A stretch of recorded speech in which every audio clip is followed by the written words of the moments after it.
Well, hey there, welcome to day 899 of What's She Up To Now. Sharon Horne-Ellstrom here. Gotta adjust my seat a little bit so that I'm more comfortable.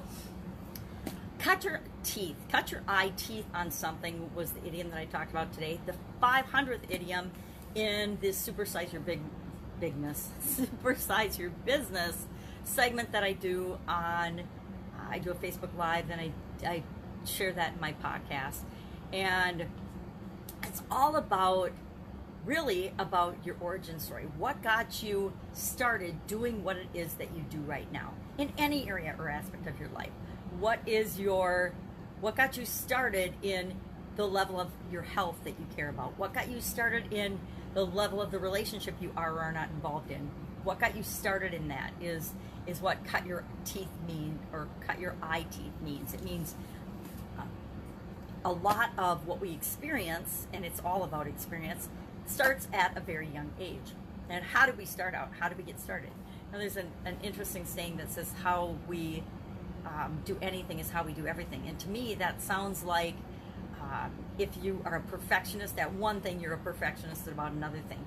If you are careful and cautious and conscientious about something, you're cautious and conscientious and maybe risk averse to everything. I don't necessarily believe that. I think that we shine in certain areas of our life and we hold back in other areas of our life. I think that's human nature. I think that things that we love and are good at, our genius zone, we shine in those areas without even trying. And the things that we struggle with that are a little bit or a lot outside our comfort zone, we hold back on. We reserve our energy, and we don't put a lot of energy into those things, so we don't necessarily shine or excel in those areas. And guess what? That's okay, because all of us can never be, or we can never be awesome at everything, right? So we get to pick and choose the things that make us feel good, and those are the things that we're good at. Those are the things that we choose to participate in. Those are the things that we choose to start businesses in. Those are the things we get jobs and careers in. Those are the things we help other people with, even if we don't get paid for it. If we have a hobby that, some people are interested in cars. Well, how did you get started being interested in cars? Probably someone you loved and cared about were interested in cars as well. That's how I got started in business. My dad was a corporate executive and a businessman in several different businesses through all the years I was growing up, from the time I was a really little, probably a baby. I don't know when he first got involved in other businesses, but I know it was when we were really young girls, my sisters and I. And that had a huge impact on me. I took the exact same path he did. I worked in corporate America for over 25 years, over a quarter century, while always having businesses on the side. I got involved in my first business on the side, big business on the side, which was the Italian food manufacturing business, my first job out of college. I don't even know if I wasn't even at that job for a year when I got involved with my partner, who was in the Italian food manufacturing business, and another business that morphed into my sister and I doing the Italian food manufacturing business for a lot of years together. And then I bought her out when I left corporate America in 2003, 2004. I don't remember. It was a long time ago. So I love people's origin stories. Everybody loves to know why you do what you do in every aspect and area of your life. Why are you divorced 5 times? Well, there's a reason for that, right? What did you cut your teeth on that caused you to think that every time you're in a relationship and it gets tough, something's going to get blown up? Now, I'm divorced, so maybe that's not a great example, but I would say that the examples that people set for me in my life are not of being divorced. So, sometimes we go the opposite way of what we've experienced. But I like this expression. I didn't love it when I first started thinking about it I actually have broken down and started thinking about my idiom the night before so that I can sleep on it and think more about, well, how do I tie that into business? Because the reason I do the idiom is so I can open-mindedly find a way to say, okay, pretty much anything we think about, anything we hear has some impact on our businesses and how we run them and how we grow them. And so I look at the idiom, or I pick an idiom randomly from this book the night before, and I then, where did it come from? What does it mean? How can you apply it to your business today? And that gives me a little more time to think of how do you apply it to your business today? Because some of them, like, cut your eye teeth on something. Well, how the heck does that apply to business? It's about babies, getting their first teeth. Well, it totally applies to business. When we start our business, as we grow our business, how we grow our business is all got to do with how we choose to do things, how we want to interact, how we treat our customers, how we treat ourselves, how we treat the people that we interact with, that we partner with to grow our business. There's a lot of ways that how we begin things and how we learn and experience and gain wisdom has a huge impact on our business, and how fast and how well and what we create it happen for us. So cut your IT. Fun challenge today was about boring things, which is really interesting. Another one of how can boring be fun? Well, guess what? Boring to you might be absolutely exciting and exhilarating to me. That's the cool thing about human beings all being different. What is fun to one person and is boring to another. That's what makes the entire world go round, right? It's because what, one person hates to do, another person loves to do. In my family growing up, there's 4 girls in our family, and usually a lot more hanging around. But we all had chores to do. We all had different activities and chores that we needed to do because there were things that needed to get done around. We grew up on a little hobby farm right outside of town, but there were things that had to be done. The horses had to be taken care of. Sometimes we had chickens, the pets and the animals, the dogs had to be taken care of. Sometimes we even had cats, not very often. But the animals needed to be cared for. The barn had to be shoveled out of horse poop, right? The yard had to be mowed. We mowed a huge yard. We mowed over 6 acres. My dad had mowed and manicured. We had 14 flower gardens. Guess what? Flower gardens had to be weeded and watered and taken care of. We had a huge garden for a lot of the years that we were growing up out in the country. And I'm talking a couple of football fields. It was a huge garden.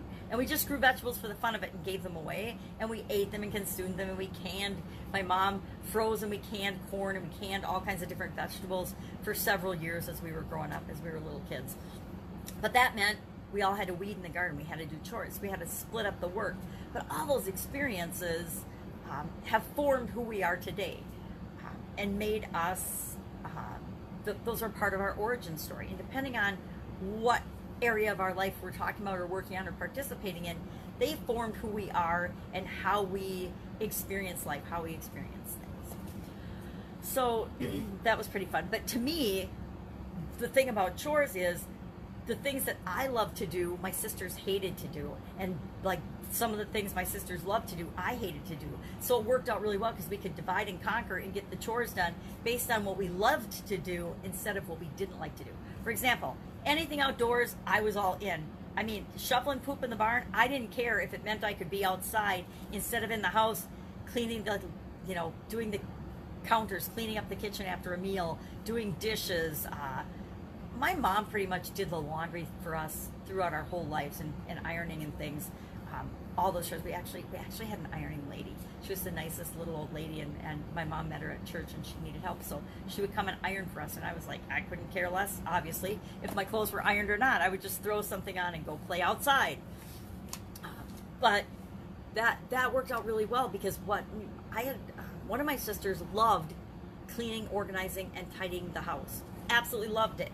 And I mean, I would do anything. I would mow her lawn, I would shovel her stalls, I would do whatever if she would do my inside stuff. So we worked out little deals and partnerships, and we learned how focusing on what we love to do is more important than being an expert at everything or having to do everything. Now, sometimes we have to do stuff we don't love to do, right? That's called being human, being an adult. I mean, we all have to brush our teeth every day, right? What happens if you don't brush your teeth? Bleh. Right? So there's things that, even if we don't like them, and I gotta tell you, I don't love brushing my teeth. I love having clean, sparkly teeth, but I've never loved brushing my teeth, probably because I had braces for so many years. There's always a reason we like or don't like certain things, but I'm still gonna do it every day because I like my teeth better than the thought of having to have fake teeth or false teeth or dentures or something. I want to keep my teeth for the rest of my life. I want to die with my own teeth and not false teeth. So I'm motivated, even though brushing your teeth is pretty boring. I don't know very many people that think brushing their teeth is awesome, but there's still things we just have to do every day.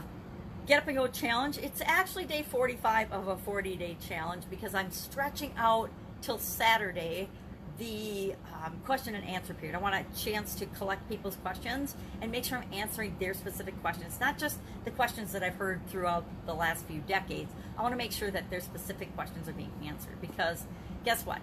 The only question that's important is your question, the question that's holding you back from making a step or taking an action or moving in the direction you want to go. Everybody else's question, you know, you can hear other people's questions, and sometimes that's valuable, but it's not nearly as valuable as getting your specific question answered. At least that's been my experience. I mean, a lot of time we don't know that thousands of other people have the exact same question we do. And if it's phrased in their words and not our exact words, it might not hit home, and we might not feel like we got our question answered. That's part of why I want to do that. So today I asked a question of the group: what is your biggest challenge? What is the biggest challenge you've faced in your life so far? Because that gives me an indicator and a litmus test of how to direct my answers so that I can help more people and cover more people. Because guess what? Everybody will not ever always ask. Actually, most people will never ask. They'll never ask their question out of fear, or for whatever reason it's out of their comfort zone, or out of some other feeling or emotion that prevents them from asking.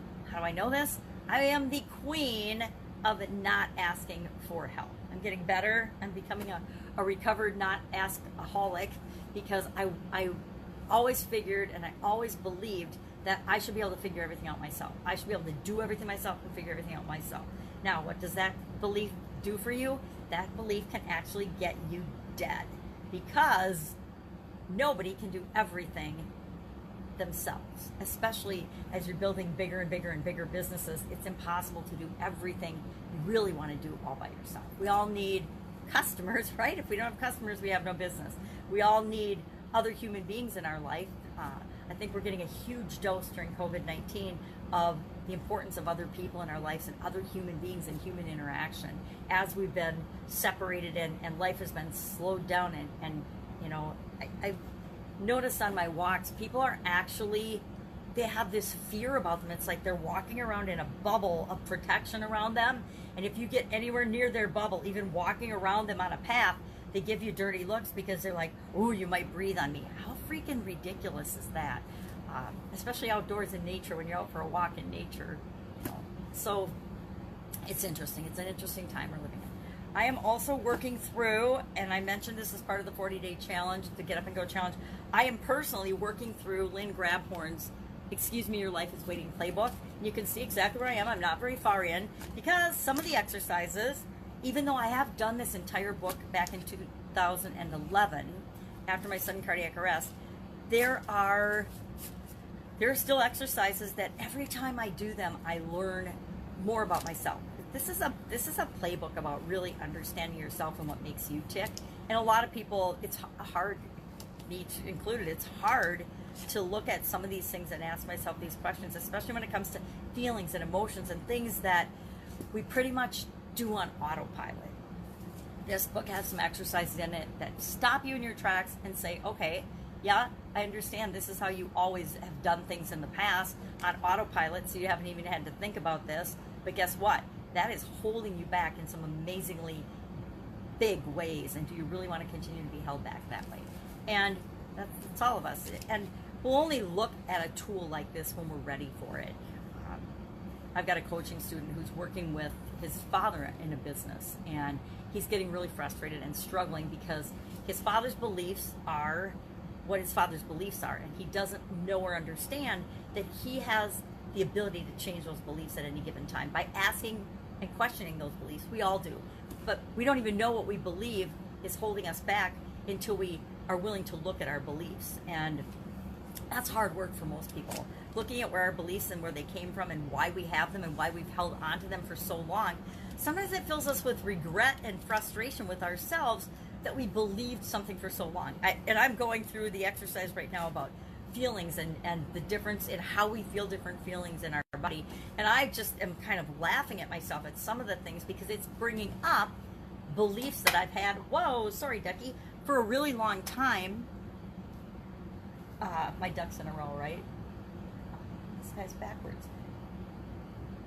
That I may or may not have dealt with in different situations. And it's not like I'm living in the past or reliving those past experiences, but I'm seeing where a behavior that I have in the present comes from something that happened that I never even realized has an impact on me then, much less as I look through the ripple effect of that situation, that experience, that feeling that I had, the ripple effect that that's actually had on my life. Not only my life, here's the really interesting and scary part.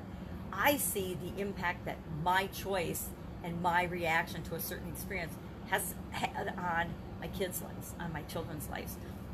And my son sees the impact certain things have had on his daughter's life through me, because I spend a lot of time with her now during COVID, and he's like, hey, I just want to point this out to you, Mom. And I'd be like, oh my gosh, I didn't even realize I said or did that. So that's another reason I decided it was time to go back through the playbook and really look at certain aspects of my life and my behavior and my thoughts and my feelings and my patterns, and ask myself, I'm not dead yet, so what do I want to create in the rest of my life, right? I'm not 20 anymore. I'm actually turned 60 at the beginning of COVID, and I'm not dead yet, though. I've still got a lot of energy and a lot of things to offer, so I think it's a good time to go through this book and say, okay, how do I really want to spend the next 20 years? My mom's 84, and she's a very young, she might be 83. She's a very young 83. And, her mom just passed away last year at just shy of 100, just a little over a month shy of 100. So longevity runs in my family. Even though I tried to check in at 50, I'm still here at 60, so I can't use that excuse that, oh, it could kill me, I might die, da-da-da-da-da. No, don't have that excuse. So, love this book. I highly recommend it. I say read the book, Excuse Me, Your Life is Waiting, and then get the workbook, or the playbook, she called it, and do the playbook. But you have to be ready for it. You might read it and be like, oh my gosh, this is poppycock or woo-woo. But you also can read through it, go through the exercises, and you don't have to do all of them. She says do them in order, do them through the book, but you don't have to do it that way. That's her way, her order of processing it. I thought about skipping around this time as I went through it, since I've been through it before, but then I thought, I want to see what was her process, what was her thinking, why does she have you go through things in this order? And then there are exercises I have gone back and revisited over the years because I knew I needed them. We all are continuous improving beings if we so choose to be, and it's just a matter of personally developing and growing for our whole life. That's what we're here for, is to experience life as only we uniquely can. So, working on that, working on branding Get Up and Go. And I have been resisting branding the Get Up and Go challenge. And that's part of another reason I want to do this book. Why am I resisting branding that and putting that out there and sharing that in a really big way to help people? Because that's the purpose of the whole thing.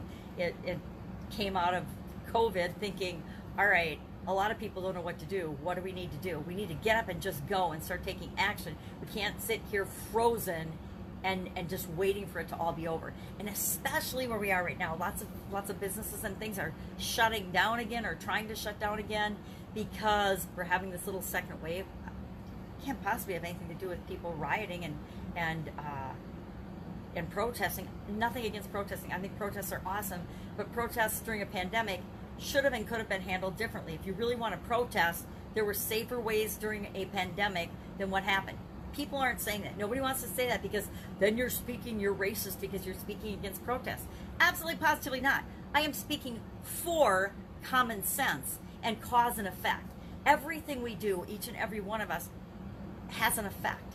Everything we do, everything we say, everything we think, everything we feel has an effect. We're 100% responsible for that effect, right? We can't be mad and say, oh, it's not because we did this. It's absolutely positively a direct correlation because this happened. Everybody's blaming businesses opening too soon. I call bullshit, because yeah, I'm sure some businesses, some of the bars and things aren't behaving responsibly, but that's individual businesses not behaving responsibly. Hundreds of thousands of people got together and protested, and that was led by other things that caused and led to riots, not the protests, totally separate things. But either gathering had people behaving in ways that weren't conducive to preventing the spread of the pandemic. So, sorry people, blinders off. Let's be responsible for all of our behavior, not just little bits of it when we so choose because it's politically correct. If you haven't figured out by now, I am not a believer in political correctness. I think political correctness has absolutely positively negatively impacted our country, because it's like giving ribbons to every kid for every place because they participated in a contest. Yeah, you don't want anybody to have their feelings hurt, but guess what? Life is about mastery and doing things to the best of your ability. And people are always going to be at different levels. Life isn't fair. People are always going to be at different levels of performance. And you can choose whether to participate or not in the race and decide whether you need a ribbon or not. And guess what? Outside validation of who you are has nothing to do with who you are. Everything you need is already inside you, and you don't need a ribbon or a certification or a degree or anything else that is granted to you on the powers that be in the outside world to make you a more valuable human being. You're inherently, infinitely valuable just because you are a human being. All right, I'm getting off on a tangent. Go out, make an absolutely amazing day. I will be with you tomorrow to let you know what am I doing as I transition from the brick and mortar corporate world of business to the online world of business. What's working, what's not. And if you have any questions about that, hit me up in the comments below. All right, have a great day.